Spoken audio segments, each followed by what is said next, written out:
Assalamualaikum warahmatullahi wabarakatuh. Halo Sobat Mandua, kembali lagi di podcast kebanggaan kita semua, podcast prestasi Mandua Jakarta. Perkenalkan, saya Kalisa Fathur Aini sebagai host pada podcast episode kali ini. Sebelum kita memulai podcast hari ini, saya mau mengucapkan selamat untuk kakak-kakak Mandua Jakarta yang sudah diterima di PTN melalui jalur SNBP maupun jalur SNBT. Untuk yang jalur SNBP, kakak bisa lihat di website dan Instagram resmi Mandua Jakarta. Dan untuk jalur SNBT, silakan menunggu sampai nama-namanya dirilis dulu ya.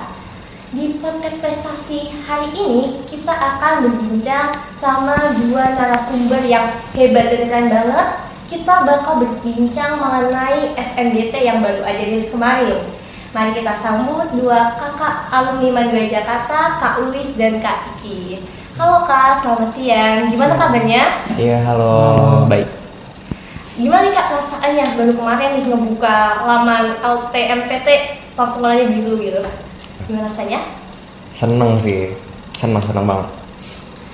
Sebelumnya nih Kak, aku mau tanya, Kak Luis dan Kak Iki ini diterima di universitas mana dan prodi apa? Dimulai dari Kak Luis dulu lah. Saya diterima di Universitas Indonesia, program studi teknik perkapalan. Wah, keren banget sih Kak. Kalau boleh tahu nih Kak, skornya Kakak itu berapa ya?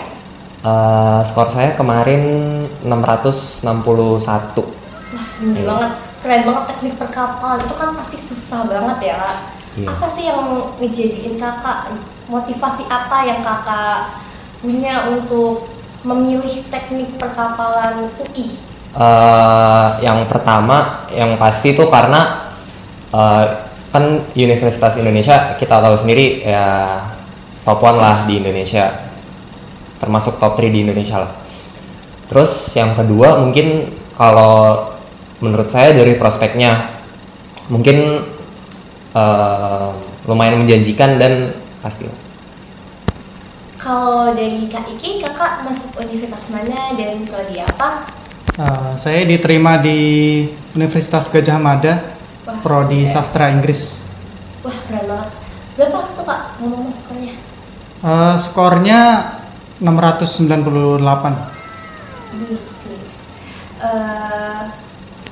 Apa yang menginspirasi Kakak, yang memotivasi Kakak untuk memilih sastra Inggris UGM Kak?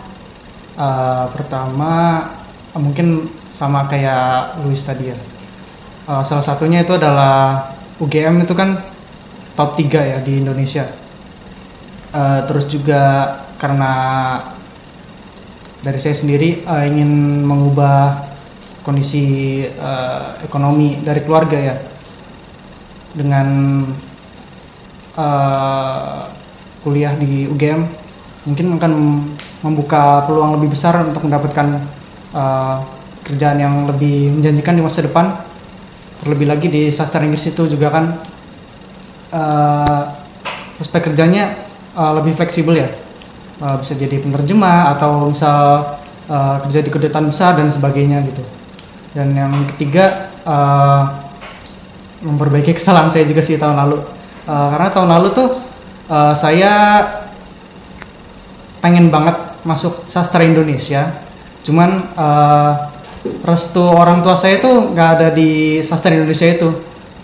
Sementara orang tua saya inginnya saya tuh masuknya di sastra Inggris. Jadi saya mikir, oh kenapa kalau misalnya sastra Inggris ke UGM aja sekalian gitu. Kak Iki, maaf nih, yang saya tahu Kakak ini sempat gap year ya? Iya. Apa yang memotivasi Kakak buat bangkit? Secara kan di tahun lalu di saat angkatan Kakak udah dapat universitas, udah mulai kuliah, Kakak harus menunda kuliah karena satu dan lain hal dan harus mencobanya di SNBT tahun ini. Apa yang bikin Kakak bangkit dan mau mencoba lagi?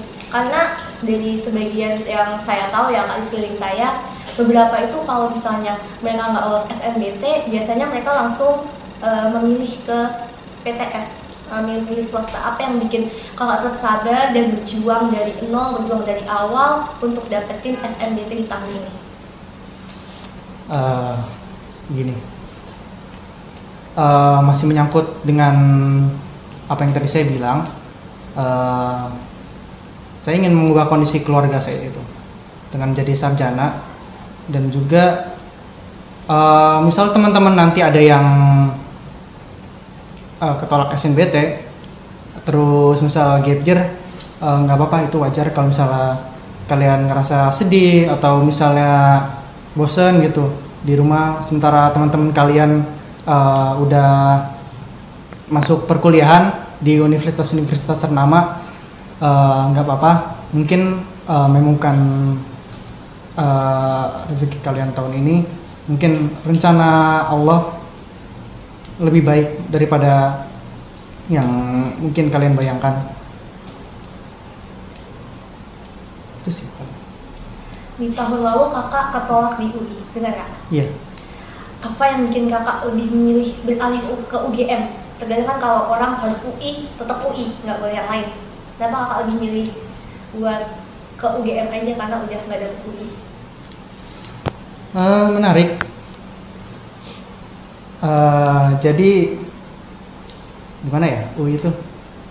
Sebenarnya saya sendiri nggak ada masalah sama UI-nya, cuman kalau misalnya ditanya kenapa nggak UI aja, jadi kan saya hitungannya udah 2 kali gitu ya bolak-balik ke UI ya.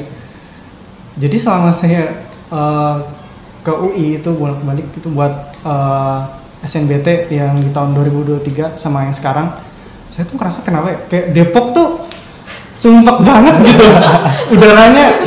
Bedanya panas. Iya.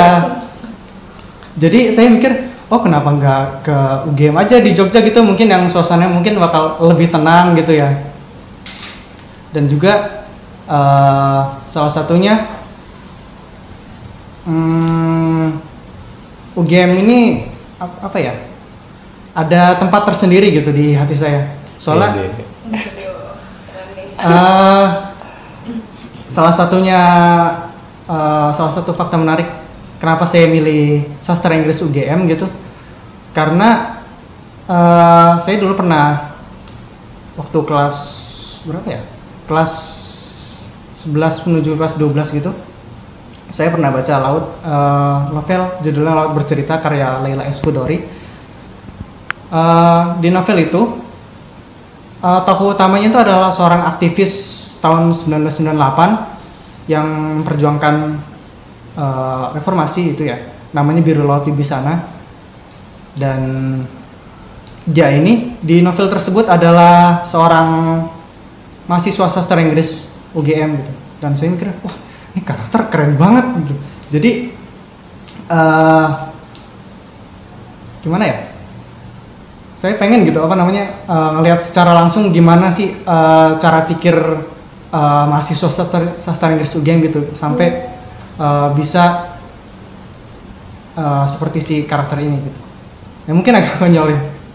Jadi alasan kakak memilih sastra Inggris UGM itu salah satunya karena si karakter laut yang kakak baca di novel ini? Iya. Sebuah hal yang keren sih. Dari kakak kelas 10 ini kan kakak dikenal sebagai murid yang kelebihan energi. Apakah dengan masuk UI prodi teknik perkapalan ini salah satu cara kakak buat buktiin ke orang-orang kalau kakak itu nggak kayak yang orang-orang kira gitu? Iya, itu sebenarnya saya juga pengen ngebuktiin, mungkin kalau orang-orang kayak saya tuh juga yang tadi dibilang kelebihan energi tuh bisa juga loh kayak gini. Terus ngebuktiin juga ke guru-guru kalau misalnya saya juga bisa gitu. Sebenarnya sih sesimpel itu sih. Jadi buat membuktikan ke orang-orang yang mungkin menganggap kakak remeh kalau kakak itu bisa lebih dari apa yang mereka kira. Iya. Dari kakaknya nih, tips dan trik apa aja yang dilakuin sama kakak-kakaknya nih buat lolos di SNBT tahun ini nih? Mulai dari Kak Iki. Pertama tentunya doa orang tua itu manjur banget beneran. minta doa dari ibu terutama sama ayah. Yang kedua belajar tiap hari sih sebenarnya. Kalau misalnya emang ingin PTN terutama top 3 gitu. Cuman kembali lagi ke pribadi masing-masing. Enaknya kalian belajarnya enaknya gimana gitu. Kalau dari saya sendiri, saya kan belajar tiap hari nih. Cuman nggak sampai semalam suntuk gitu. Yang penting minimal tuh tiap hari setidaknya ada latihan soal buat ngasah skill kalian dalam menjawab soal itu. Kalau dari Kak Lis sendiri nih, apa tips dari Kalau dari saya sih agak berbeda ya. Pertama pasti restu orang tua, doa orang tua, karena itu memang manjur banget, karena restu Allah itu kan restu orang tua kita kan. Yang kedua, kalau dari Kak Iki tadi kan, mungkin kalau cara belajar dia mungkin yang kayak buka latihan soal setiap hari. Nah, kalau menurut saya dari diri saya sendiri, karena saya tipe yang nggak bisa di-push atau didorong bener-bener untuk ngerjain latihan soal, saya cuma belajar tuh kalau misalnya di bimbel sama ikut tryout rutinan aja dari tempat les. Karena saya mikirnya tuh saya mengedepankan kualitas dibanding kuantitas belajar. Terus sama tips and trick apa lagi? Sama saya paling lihat-lihat soal di media sosial gitu-gitu sih. Sama ngikutin bocoran-bocoran atau prediksi-prediksinya gitu sih. Ngomongin SNBT tahun ini nih, seberapa sulitnya soal-soal SNBT tahun ini menurut kakak nih? Boleh Kak Lis? Ini dinilainya seberapa sulit? Seberapa sulitnya? Kalau 7 lah dari 10. 7 dari 10? Iya, 7 dari 10. Berarti udah level sedang? Sedang, ya. Kalau dari Kak Iki, menurut Kak Iki gimana? Kalau dari saya sendiri ya, ini kan subjektif ya. Mungkin dari saya sendiri karena gimana ya? Saya tuh lemah di pengetahuan kuantitatif. Jadi ya mungkin menurut saya 7,5 dari 10 lah. Kan pengumuman SNBT ini baru kemarin ya Kak? Iya, baru kemarin. Itu buat daftar ulang itu kapan sih Kak? Apakah udah mulai daftar ulang atau kapan? Siapa? Kak Lis dulu Pak. Kalau saya mulai hari ini udah bisa daftar ulang sampai ada waktunya ditentuin gitu. Ada Via online? Via online. Mungkin kalau ya universitas itu beda-beda ya. Jadi kalau UGM, UI mungkin beda-beda tanggal. Kalau buat Kak Iki? Sama sih kayak Agus tadi. Kalau UGM itu ya sama, mulai hari ini jam 3 sore nanti. Seberapa antusiasnya kakak-kakak buat menjadi maba di PTN pilihannya masing-masing nih? Secara kan kayak akhirnya gitu jadi maba di PTN impian. Seberapa antusiasnya boleh tuh nilai pakai skor gitu? Boleh Kak Iki? Wah, tentunya antusias banget sih. Terutama kan UGM, kalau misalnya teman-teman tahu ya, itu kan tiap tahun ada paper map gitu ya. Oh iya iya. Iya itu kan. Yang pakai paper map. Ya antusias banget sih saya buat ikut Pionir Gajah Mada 2024 nanti. Berarti bakalan jauh dari Jakarta nih. Iya. Di UGM. Kalau dari Kak Luis, OKKUI. Iya. Seberapa antusias sama OKKUI ini? Antusias banget sih, soalnya dari sebelum keterima tuh kayak saya udah ngarep lah ya, sebelum keterima itu kayak pengen lah jadi maba UI. Terus kemarin sore buka pengumuman dan kesampaian juga, jadinya ya seneng banget, antusias juga buat ngikutin ntar ospek-ospek kayak gimana. Buat Kak Iki dan Kak Luis, pesan-pesan apa yang mau disampaikan buat para sobat Mandu, buat adik-adik kelasnya, buat berjuang di SNBT tahun depan? Dari Kak Igi? Ya, buat semuanya yang nanti entah ikut SNBP atau SNBT atau ujian mandiri, tetap semangat, karena masa depan itu yang nentuin kalian, tergantung segimana effort kalian terhadap masa depan kalian itu kalian sendiri yang nentuin. Dan juga buat teman-teman nanti yang gap year, nggak masalah, gap year itu bukan akhir dari segalanya lah, karena nanti pasti bakal ada ganti yang lebih baik dari Allah Subhanahu Wa Taala tentunya. Kalau dari Kak Luis nih, apa pesan-pesannya buat sobat Mandu dan adik-adiknya yang bakal ikut SNBT di tahun depan? Pesan saya buat adik-adik kelas, terutama yang sekarang kelas 11 angkatan 36, yang tahun depan bakalan menghadapi ujian perguruan tinggi negeri maupun SNBT atau SNBP, SNBT lah. Kalian semangat terus, belajar yang rajin, nikmatilah prosesnya. Terus jangan lupa juga dibarengin sama doa, terutama doa orang tua itu, karena sangat manjur banget. Karena kalau kalian usaha doang tanpa doa, ataupun sebaliknya doa tanpa usaha tuh sama aja bohong kalau menurut saya. Nih aja. Terima kasih banyak buat Kak Iki dan Kak Luis sudah berkenan hadir di podcast episode 7 kali ini. Sekali lagi selamat udah diterima di PTN impiannya. Terus juga semoga sukses ke depannya. Amin. Terima kasih.